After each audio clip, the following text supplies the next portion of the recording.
বড় ধাক্কা। সুপার এইটের প্রথম ম্যাচই বৃষ্টিতে বাতিল। তাহলে সেমিফাইনালের লড়াই কি এখন পুরো বদলে যাবে?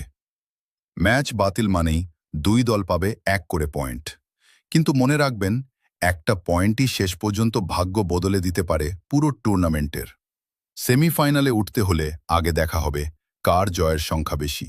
যদি উইনিং সমান হয়, তখন খেলায় আসবে নেট রান রেট।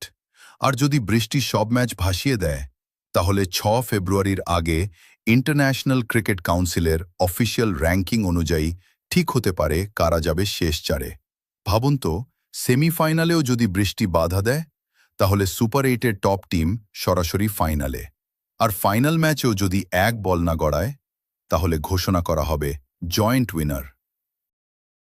যারা এখনও আমাদের পরিবারের অংশ হননি, তারা একদম এখনই দ্য ওয়ার্ল্ড অফ জয় চ্যানেলটি সাবস্ক্রাইব করে ফেলুন। আপনাদের একটা সাবস্ক্রাইব আমাদের স্বপ্নকে আরও এক ধাপ এগিয়ে দেয়। আপনাদের মতে এবারের ফাইনালে উঠবে কোন দুই দল? ইন্ডিয়া, পাকিস্তান, নাকি অন্য কোনো আন্ডারডগ টিম চমক দেখাবে? নিচে কমেন্ট করে জানান আপনাদের ফাইনালিস্ট প্রেডিকশন। দেখি কার ভবিষ্যৎবাণী সত্যি হয়।